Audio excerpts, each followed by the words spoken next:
Satu konspirasi dirancang begitu rapi untuk menghancurkan Islam dari dalam.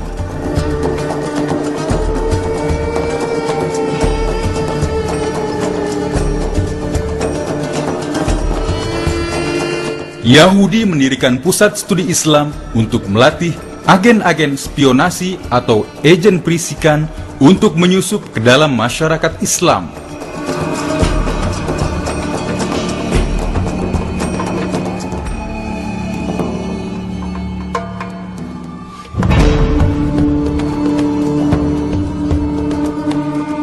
Tahun 1822 didirikan Société Asiatique of Paris di Paris.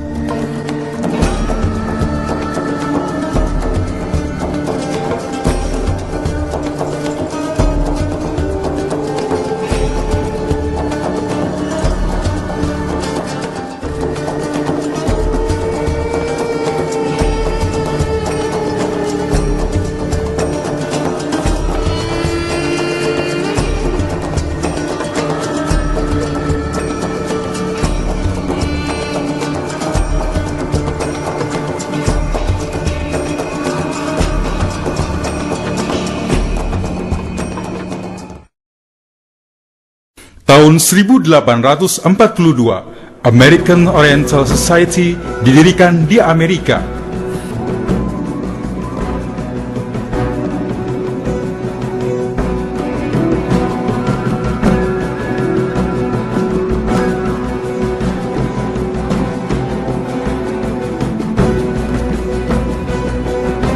Tahun 1916, University of London mendirikan School of Oriental Studies, sekarang menjadi SOIS, School of Oriental and African Studies.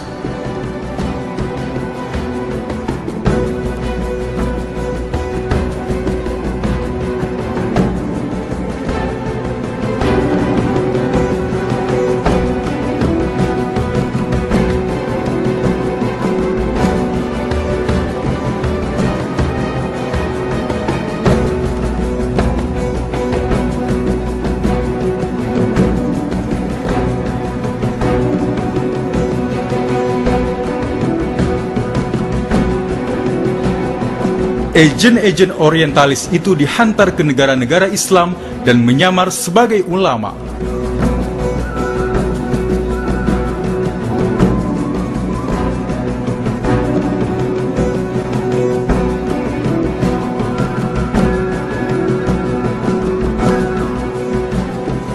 Para orientalis itu membawa ajaran baru bagi menjayakan politik, memecah belah, dan menguasai. Di antara tokoh-tokoh orientalis dari Yahudi dan Kristen yang menyusup di tengah-tengah umat Islam adalah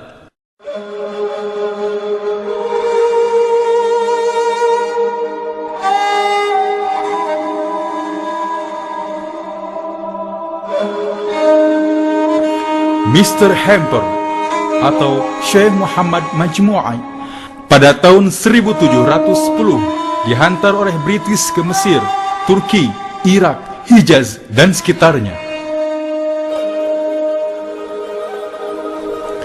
Mr. Christian Snob Hogranye atau Syekh Abdul Ghaffar pada tahun 1857 sampai 1936 dihantar ke Aceh dan Nusantara.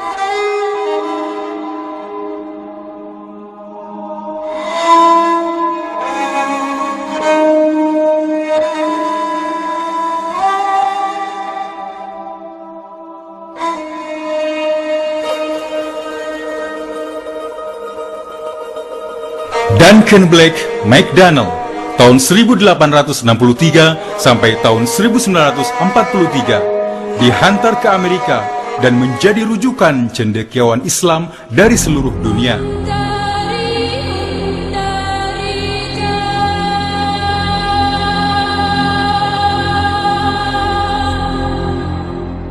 Wahabi, satu konspirasi Yahudi menjatuhkan Islam dari dalam.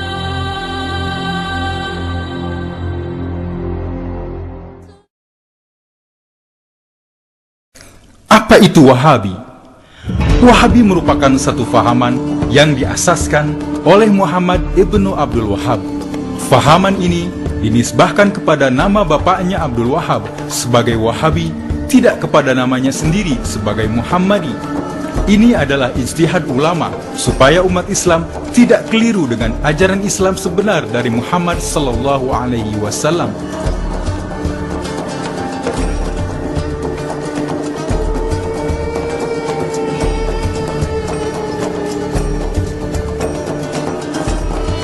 Muhammad ibnu Abdul Wahhab.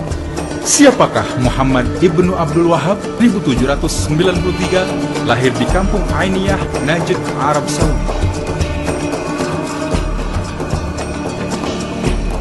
Ibnu Abdul Wahhab adalah seorang yang lemah pikiran dan gagap. Ayah dan abangnya sendiri menganggap dia sebagai anak yang tidak siuman.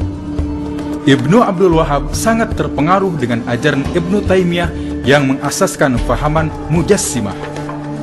Kemudian dia mengembara dan belajar di Basrah, berguru kepada Syekh Muhammad Al-Majmu'i.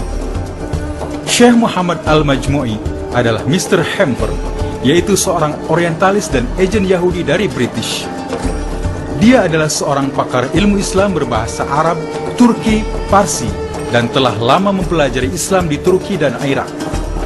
Mr. Hamper merasuah Ibnu Abdul Wahhab dengan hadiah kawin mut'ah 2 orang agen perempuan Yahudi yang menyamar sebagai muslimah. Ibnu Abdul Wahhab kawin mut'ah dengan Safia di Isfahan dan Asia di Siraj. Maka dengan mudah Yahudi mencatur Ibnu Abdul Wahhab semau-maunya mengajar aliran baru dalam Islam sesuai dengan perancangan Yahudi. Dengan ajaran baru itu, Ibnu Abdul Wahhab kembali ke kampungnya, namun ditentang dan diusir oleh bapaknya, seorang ulama Sunni.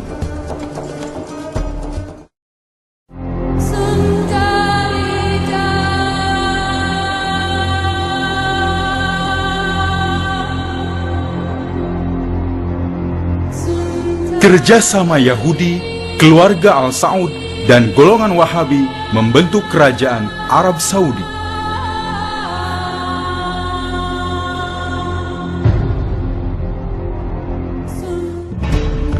Setelah diusir oleh ayahnya, Muhammad ibnu Abdul Wahhab menyambung terus menyebarkan ajarannya itu ke seluruh Najd. Perjuangan Ibnu Abdul Wahhab itu dipantau oleh Mr. Hamper dan disokong oleh kerajaan British. Ibnu Abdul Wahhab membawa misi Yahudi kepada pemimpin-pemimpin Arab.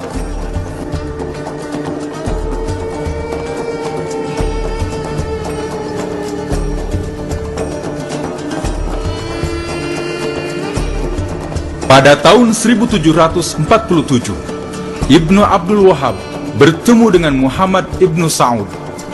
Dia adalah keturunan Yahudi yang menguasai kawasan Duriyah. Ibnu Saud bersetuju dengan tawaran itu. Maka bergabunglah Ibnu Abdul Wahhab dan Ibnu Al-Saud mengembangkan ajaran Wahabi. Di antara ajaran Wahabi ialah siapa yang tidak ikut Wahabi dianggap sesat, kafir, halal darah, dan hartanya dirampas. Dengan fatwa Wahabi ini, maka orang-orang yang tidak ikut ajaran Wahabi dibunuh dan hartanya dirampas. Kaum Wahabi melancarkan perang di dalam dan di luar wilayah Najd, seperti Yaman, Hijaz, daerah sekitar Syria, dan Irak. Mereka membantai 300 laki-laki di kampung Al-Fusul, di wilayah kota Al-Ahsa, dan merampas harta milik mereka. Pasukan Ibnu Saud dan Ibnu Abdul Wahhab itu terus melakukan kekejaman ke seluruh Arab. Siapa yang taat kepada ajarannya wajib berbaiat. Bila melawan, wajib dibunuh dan harta miliknya dirampas. Di antara umat Islam yang paling banyak dibunuh pasukan ini adalah keturunan Rasulullah Sallallahu Alaihi Wasallam. Namun, ada di antara keturunan Rasulullah Sallallahu Alaihi Wasallam yang sempat melarikan diri ke Malaysia dan Indonesia. Peninggalan Rasulullah Sallallahu Alaihi Wasallam dimusnahkan supaya umat Islam tidak lagi membesarkan Rasulullah SAW dan keturunannya. Pada tahun 1793, Ibnu Abdul Wahab meninggal dunia. Namun ajaran Wahabi makin berkembang dengan sokongan keluarga Al-Saud dan British atau Yahudi. Dinasti Al-Saud dan golongan Wahabi terus meluaskan jajahannya hingga pada tahun 1912 berjaya menguasai seluruh Najd.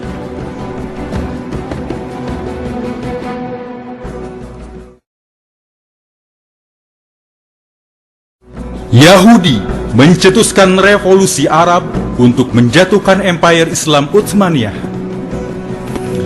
Ketika pemimpin Empire Utsmaniyah telah diserang oleh penyakit Al-Wahan, agenda Yahudi seterusnya ialah menghapuskan pemerintahan para syarif Mekah yang bertindak sebagai penjaga Haramain.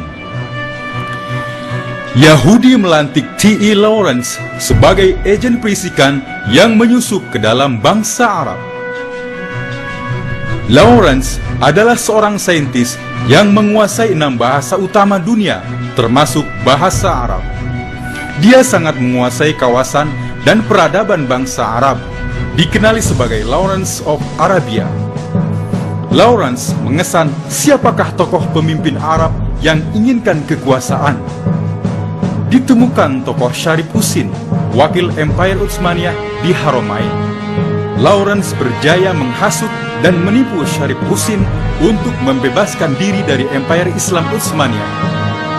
Lawrence menyuburkan semangat nasionalisme di negara-negara Arab untuk menentang bangsa Turki yang memimpin Empire Islam Utsmaniyah.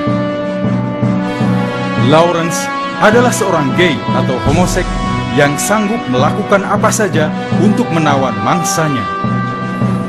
Perhubungan antara Lawrence dan Syarif Husin sangat rapat, bahkan menjadi kawan karib putranya yang bernama Amir Faisal. Amir Faisal berpaling tadah dan memihak kepada Britain. Sejak dari itulah kerajaan Arab menjadi tali barut Britain. Atas nasihat Lawrence, Syarif Husin mengirim surat rahasia memohon bantuan tentara British. Dengan menjanjikan Syarif Husin sebagai penguasa bagi seluruh wilayah Arab, maka mudahlah Lawrence mencatur keluarga ini untuk mengagih-agihkan wilayah-wilayah Arab sesuai permintaan Yahudi.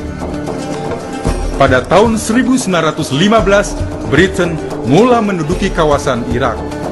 Akhirnya, pada tahun 1917, Britain menduduki semula kawasan Palestina. Tentara Britain diketuai Jenderal Allenby memasuki Palestina pada 9 Desember tahun 1907. Allenby memijak makam Salahuddin dan berkata, "Hari ini perang salib sudah berakhir."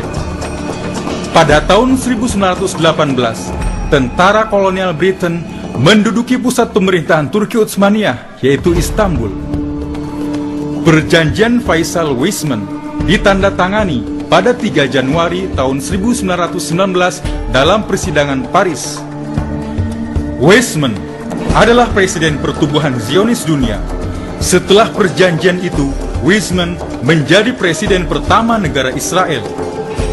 Irak diserahkan kepada Amir Faisal, Yerusalem atau Palestina diserahkan kepada Kristen, Baitul Maqdis diserahkan kepada Yahudi. Pada tahun 1922, setelah tamat Perang Dunia Pertama, persidangan Lausanne diadakan. Hasil persidangan Lausanne: pertama, sistem khilafah Islam ditamatkan. Kedua, khalifah dibuang ke luar negara. Ketiga, harta khalifah dirampas. Keempat, kerajaan Turki baru ditubuhkan atas dasar sekular di bawah pimpinan Mustafa Kemal Atatürk. Negara-negara jajahan Turki Utsmaniyah diambil alih sebagai jajahan British, Perancis, dan Italia. Lord Curzon dengan sombongnya berkata, "Hakikatnya Turki telah dimusnahkan dan tidak akan bangkit lagi, karena kita telah menghancurkan kekuatannya, khilafah Islamiyah atau sistem pemerintahan Islam."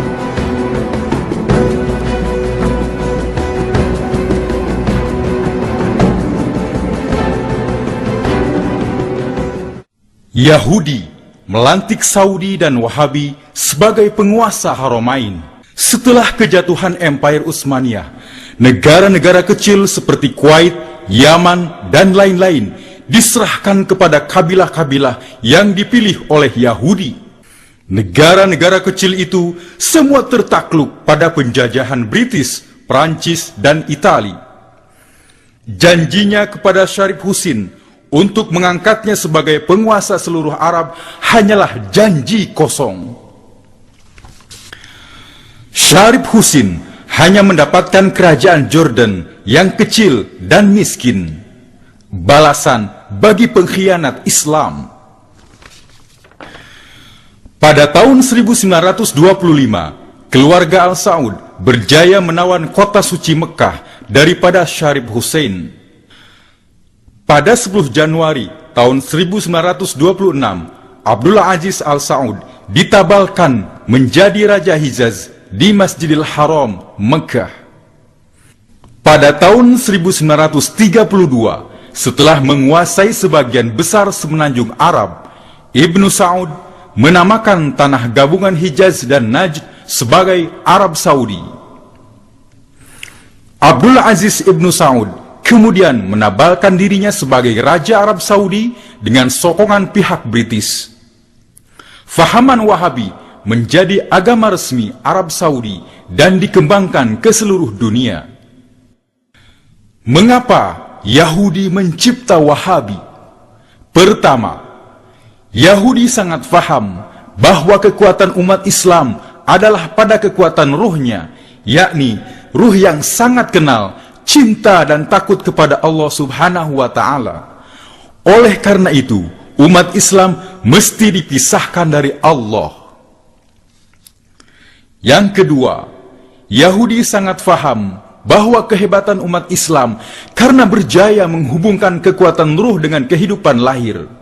Maka keyakinan akan adanya kuasa ruh dalam kehidupan lahir itu mesti dihapuskan. Yang ketiga, Yahudi sangat faham bahwa kunci kemenangan umat Islam adalah adanya bantuan gaib dari Allah. Maka Yahudi menghapuskan keyakinan kepada perkara gaib itu. Ulama sufi dan tarikat yang mempunyai karomah dikatakan sesat dan syirik. Yang keempat, Yahudi tahu bahwa kekuatan Islam adalah pada kecintaan umat kepada Rasulullah Sallallahu Alaihi Wasallam, Ahlul Bait dan para sahabat. Maka segala peninggalan atau amalan yang boleh menyuburkan kecintaan itu dimusnahkan dengan alasan bid'ah, khurafat, kultus dan lain-lain alasan yang diada-adakan. Yang kelima, Yahudi sangat faham bahwa selemah-lemah umat Islam, mereka sangat fanatik kepada agama para ulama. Oleh karena itu, ulama baru dan Islam gaya baru mesti dicipta yang sesuai dengan agenda Yahudi itu. Yang keenam, untuk menguasai kota suci umat Islam Haramain, Yahudi tidak dapat menghancurkannya seperti tempat-tempat yang lain. Karena ditakutkan umat Islam sedunia akan bangkit menentang Yahudi.